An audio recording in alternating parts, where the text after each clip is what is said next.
We are delighted to have Cutler Dawson join us today. Cutler served as the president and CEO of Navy Federal Credit Union. I'm sure you all know of that, the world's largest credit union, for 14 years until his retirement in 2019. During his tenure, assets at Navy Federal quadrupled to over $100 billion. This is quite impressive. Prior to this, he served 34 years in the Navy, retiring as Vice Admiral. Naval career included command of 4 ships, the Enterprise Strike Group, and a final sea tour as Commander, 2nd Fleet NATO Striking Fleet Atlantic, based in Norfolk. Other assignments included acting budget officer for the Navy, chief of legislative affairs, deputy CNO for resources. In 2017, Cutler was selected as a distinguished graduate alumnus of the United States Naval Academy. And his book, From Sea to C-Suite, was published in 2019. Talks about applying sea stories and leadership lessons learned in the Navy to accelerate rapid growth at Navy Federal. Currently chairman of the board for the Center of Creative Leadership. And I will tell you, I may mention this more than once, I have read Cutler's book. It's exceptional. I learned a lot from it, and I encourage you to pick up a copy. Cutler, thank you for joining us. Thank you, Shane. Happy to be here. Great. So my first question is, who were the first people that you remember looking up to as leaders that inspired you? Oh, wow. There are a lot of people that I looked up to. There are 3 that come to mind just right away. The first one was my 3rd grade teacher, Mrs. Lancaster. She wrapped so much love and care around me. I said, I want to learn, I want to study, I want to be a good student. I don't ever want to disappoint her or any of the teachers that I might have. The second person was years later at the Pentagon, when I had my first tour, my first shore duty tour at the Pentagon, which is a puzzle palace, as you can imagine. And I worked for a Navy captain named Bill Schiffer. And he had about 4 of us as first-time Pentagon attendees, so to speak, that worked for him. And I always remember that I would go in to see him with my problem that I was working on, knowing that he had a myriad of issues that he was working on. But as soon as I entered his office, he would stop whatever he was doing, and he would turn and he would concentrate on me. And he would help me solve my problem without question. And I'll always remember that. And I tried to replicate that later in my career. And the third person was a man named Cy Manning. I was fortunate enough to get command of my first ship at age 27. I had 5 years in the Navy at the time. And Cy Manning was my big boss, my Commodore. And he was responsible for 7 ships just like mine. But he had 32 years in the Navy, and he wore a World War II combat patrol pin in submarines. By the way, Cy Manning used to smoke a cigar and chew tobacco at the same time, and he never spit. But you never stood downwind of him when you talked to him. His original direction to me was, Cutler, I only have one order for you, and that is, I want you to do the right thing, and I'll back you up all the way. And that was what the next 2 years of my life was like. Working for a boss that believed in me, knew I would make some mistakes, but he would back me up all the way. And those are 3 of just many that I remember. Excellent. I hope he didn't smoke cigars in the submarine. Maybe. I never asked him that question. There are some obvious differences between active duty military and civilian feds, but I'm sure there are similarities as well. What might be some important similarities between the 2? From my experience working with civilian employees, the number one experience came when I was in the Navy budget office. I was one of the few military people that was in that office. The rest were career federal employees. I was struck by a couple things. One, they were laser focused on their mission, just like I was when I was out at sea. And they were true professionals. But what really endeared them to me was, again, they took great efforts to help me learn all the things that they knew. And it would have been easy for them to just let me struggle and kind of find my own way, but they didn't do that.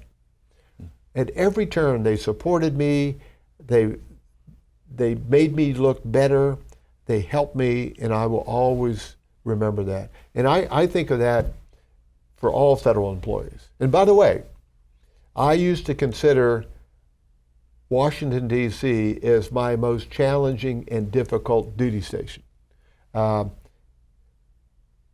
It's tough back here. Yeah. And people work hard. Yeah. When I was in 11th grade, I interned for Congressman Goodloe Byron out of Maryland 6th District where we lived. And that was in Frederick, Maryland, so we would drive to the D.C. and back. And as a young person, Cutler, I would echo exactly what you said, because I was there all the time, interfaced not just with congressional staffers, but also employees of the federal government. And as an 11th grader, I was shocked. They embraced having even a kid there. And they taught you. And they taught, and it was, what an inspiration. I think that's a pervasive feature of employment in the government. And a lot of times they don't get the credit they deserve for it. Right. Agreed completely. Managing time effectively is a challenge that we've all faced during COVID, and boy has it been a change. What time management skills did you learn in the Navy that you might that's helped you in civilian life? Well, Navy taught me how to prioritize the targets that count. What are the targets that are the most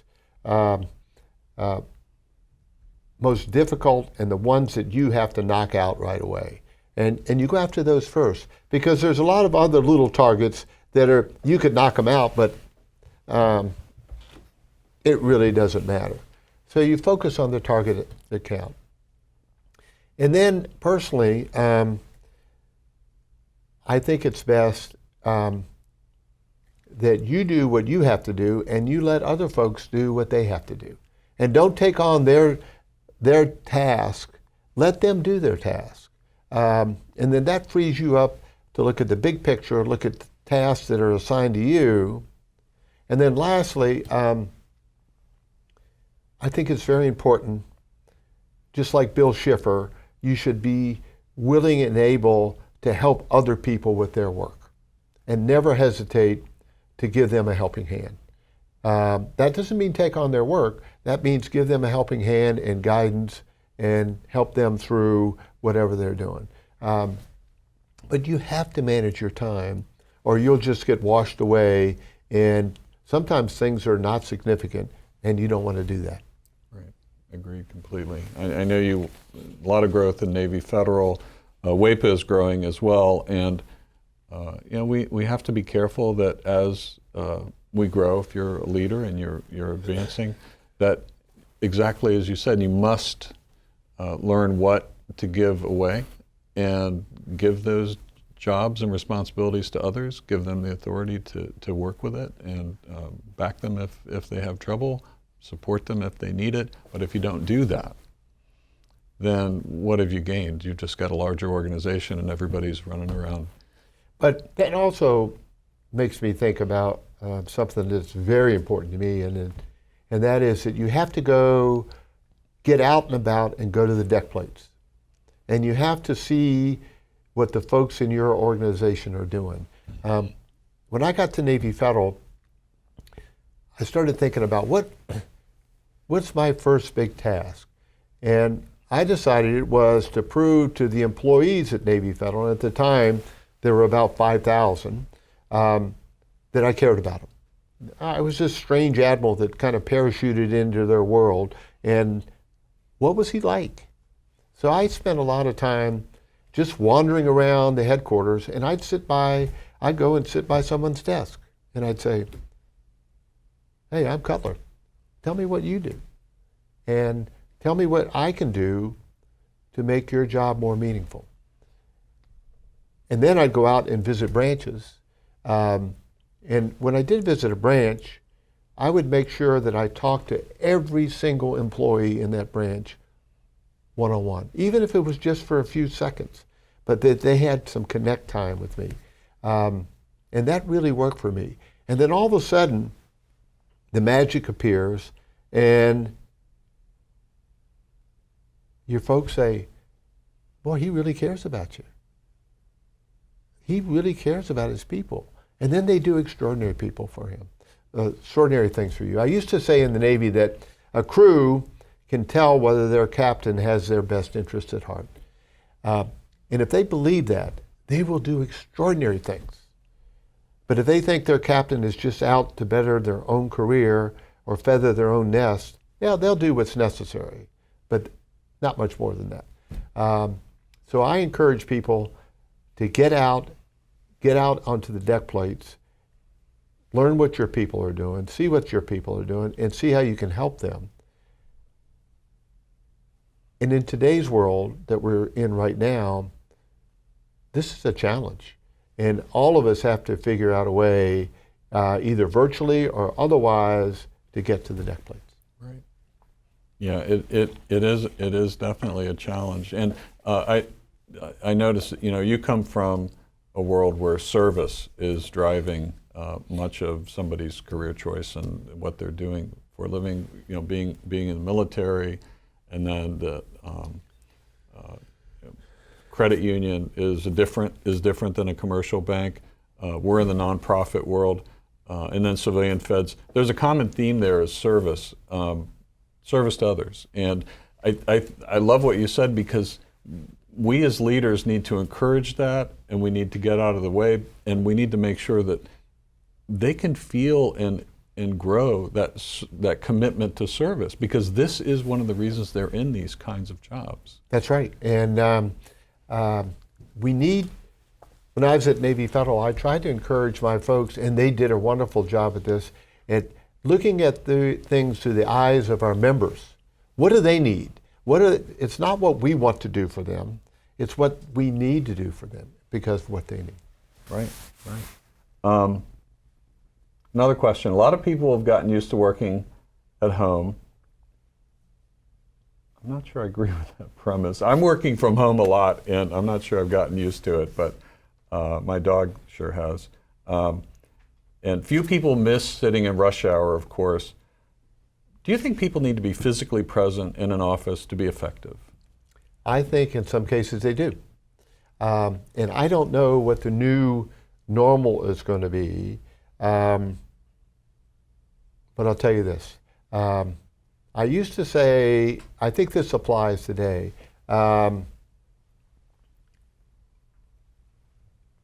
If you're captain of a ship, you need to make sure that over time you don't, what I call, retreat to your cabin. Many new commanding officers, when they first get on the ship, get out and about. They see things, they touch people, they learn things, and then the longer they're there, they have a tendency, they want to retreat to their cabin and not get out anymore. And they go, well, I've been there. I didn't take that approach. I remember one day, and I was on my cruiser, I was out talking to people and also looking at things, and I was crawling around number 3 generator at the aft part of the ship. And it was dark and it was dank down there, and I came up from that and I said, wow, that's hard. And then another part of my brain says, and that's why you have to keep doing it.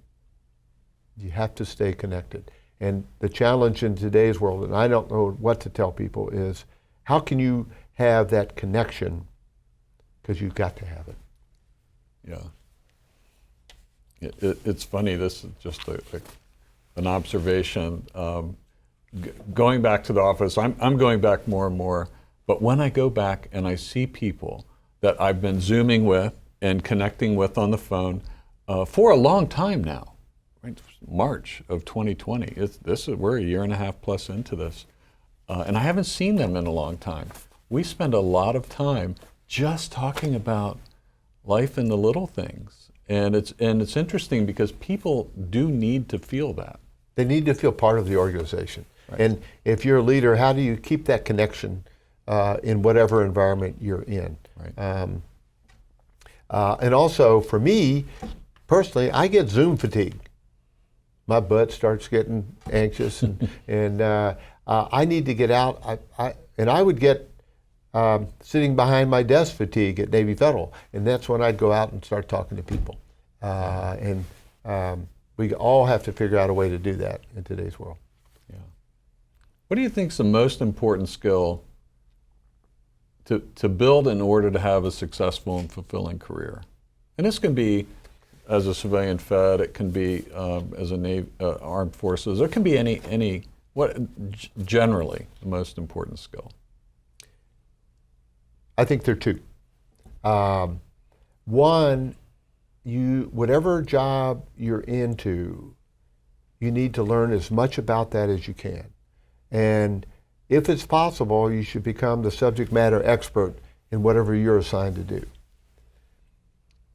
But two, and this is very important, because one goes to naught unless you can communicate. You have to be able to communicate to people in ways that they understand. I'm mindful of the Joe Friday Dragnet series a long time ago. People probably haven't seen that, where Joe Friday was an LA sergeant, and he would say to someone he was interviewing, "Just the facts, ma'am. Just tell me the facts."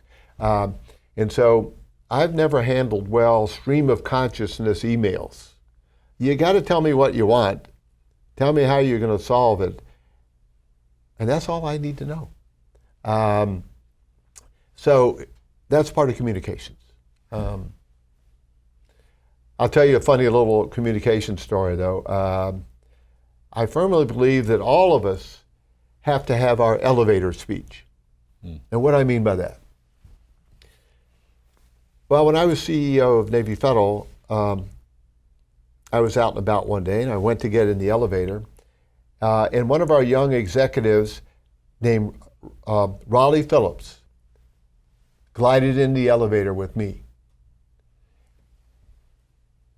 And in the next 3 floors that we were traveling, when I said to Raleigh, "Tell me about yourself, and tell me about what you want to do here at Navy Federal," because I didn't know him that well, he knocked out every point that I should hear.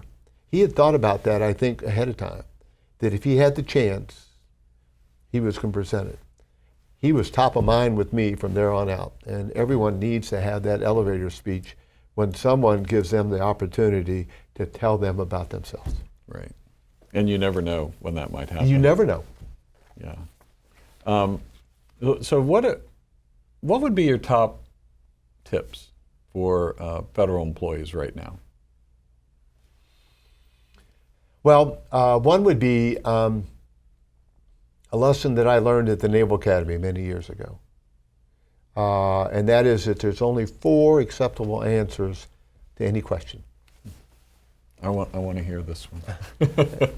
First 2 are quite easy. It's yes, sir, yes, ma'am, no, sir, no, ma'am. The other 2 have nuances. And that is no excuse. And the 4th one is I'll find out. So what no excuse means, if you make a mistake, something doesn't go quite right, you just say no excuse. I'll do better next time. And I've learned from what went wrong, and I'll make it better. You don't lay it off on some fellow workers or things that are beyond your control. You own it. And the other one is, if someone asks you a question and you don't know the answer, don't try to make one up. Just say, I don't exactly know the answer to that, but I'll find out. And people like CEOs and captains of ships appreciate that answer. Think about it. You're in the middle of the channel going out to sea and you turn to your navigator and you say, are we on a good course not to go aground? And if they don't know, you better hope they don't make up an answer. So they should say to you, Captain, I don't know, but I'll find out. Then the captain can say, all right, let's go to all stop on the ship until we figure this out. But if you make up some answer like, oh yeah, we're fine, and then you run aground, it's not a very good day. No, I definitely, I agree with that 100%. I'm reminded of sometimes with kids and doctors. I remember one of my kids was very, strong, capable person, and when she would see the doctor with an injury of some kind, she would want to tell the doctor something that a strong, brave person might say. But that's not what the doctor needs. The doctor needs to know the real answers. So I love, if you don't know, just say you don't know. That's right. I mean, we just had a committee meeting the other day, and there was something I didn't know. And of course, I'd love to know everything at all times. We all do. But if I don't, it's risky to just fill space with an answer that isn't right. It's more than risky. I would say as a CEO, I may let you get away with that one time, but the second time your credibility is gone. Right. And that's the most important thing. Yeah. Okay, I think we're right on time here. So let's do some questions from the audience. Here's an interesting one. What advice do you have for someone that seems or feels stuck in their career and stuck in a lot of people get to a certain point and that's what they want to do. But if they feel stuck, what would you say to that person? So I'd say a couple things. I'd say one, continue to do your very best at whatever you've been assigned to do. But two, have your antennas up and think about other things that you might want to do, and don't fret too much about going into an area that's outside of your comfort zone. By that I mean some of us don't think that we can apply for the next promotion or the next position unless we have all the skills that are needed. But most of us give ourselves not enough credit for the skills that we have. So don't hesitate. Get out of your comfort zone. Go try another part of the department. Volunteer to do that. And you'll learn real quickly that your skills that got you where you are will get you to the next level. Don't hesitate. One of the things that a Navy hero, John Paul Jones, said was, "He who hesitates is lost." So don't hesitate to take on that new challenge. Talked about another thing, have your elevator speech ready to go. To let people know that you're ready to take on more responsibility and grow with the organization. Because not everybody knows that. You may know it, but your supervisor and 2 levels above him or her, they may not know that. So don't hesitate. Excellent. Here's another one. What was the biggest change you had to deal with transitioning to civilian life? That's a professional and a personal question, so you could. No. The biggest change I had to overcome was a perception of what people in the military are like. And a lot of people think that admirals just bark out orders and everybody does what they say. Well, that's not the case. It's no different in the federal workforce.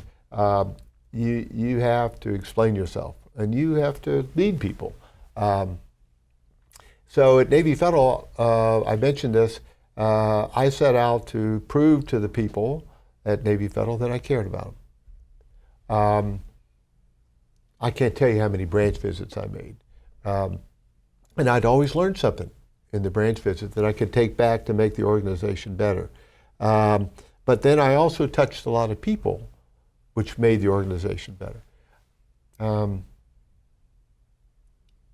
One of the fun things that happened to me one time, I'm visiting a branch in California, and one of our folks, one of the teller people said, well, Cutler, there's a rumor going around I'd like you to validate. And I go, well, what's the rumor? She said, the rumor is that outside your office in Vienna is a picture of every employee at Navy Federal, and that you know everybody by name. I smiled and I said, well, we have 18,000 employees now, and no, I don't have their picture outside, and I don't know everybody's name, but I know your name. And she said, thanks. And what a great rumor to have that was taking place. So. 18,000. I'm going to jump in one question of mine, and you and I chatted about this a little bit. Again, for everybody watching, please get a copy of this book. It's a great read.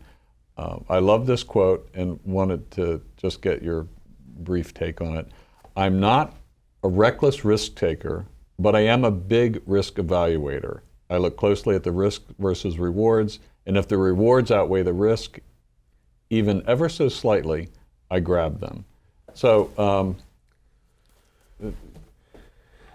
talk about that a little bit. I will, but first I have to tell you,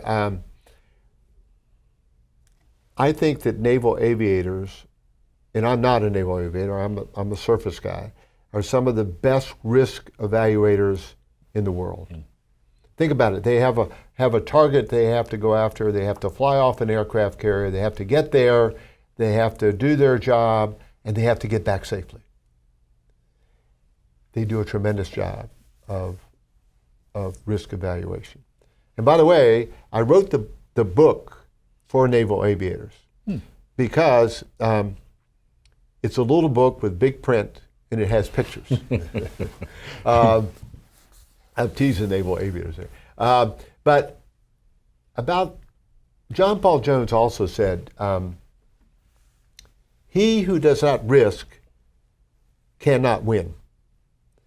And I carried forth that in both my careers.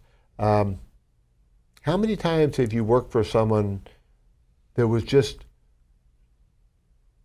appeared to be afraid to make a decision? You can't live your life that way. You have to make decisions. And you have to evaluate the risk before you make those decisions. But at the end game, you have to make a decision. And to make no decision is not a solution. Just think about that at sea. Are you going to go left or right on the ship? You've got to make that decision. And you eventually have to turn to the helmsman and say, go left. You can't postpone it for 2 months, 6 months, or whatever. But to do that, you have to bring in all the facts that you can. You have to get all the opinions that you can from the people that work for you, and then you make your decision. But also, keep in mind, you'll never have 100% perfect information. And a lot of my decisions at Navy Federal were based on 70% or 80% information. And fortunately for me, they turned out just fine. Yeah, yeah. Here's an interesting one. So when you look back on your career at Navy Federal, what brings you the most satisfaction?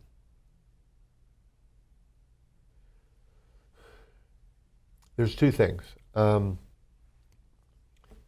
We grew Navy Federal with the intent to provide more and better service to the members of Navy Federal. And we didn't grow it. We started with the premise we were going to try to do better by our customer, we call them members, And therefore they would do more with us, and we would grow. And that's what happened. And then the larger we grew, the more efficient we could be and the better products and services we could offer. The more branches we could open. When I started at Navy Federal, we had about 100 branches. When I left, we had about 350. And think about that. That's more convenience for people.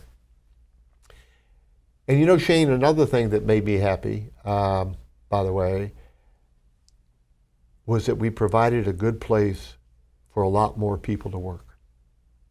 And that probably brought me as much satisfaction as anything else.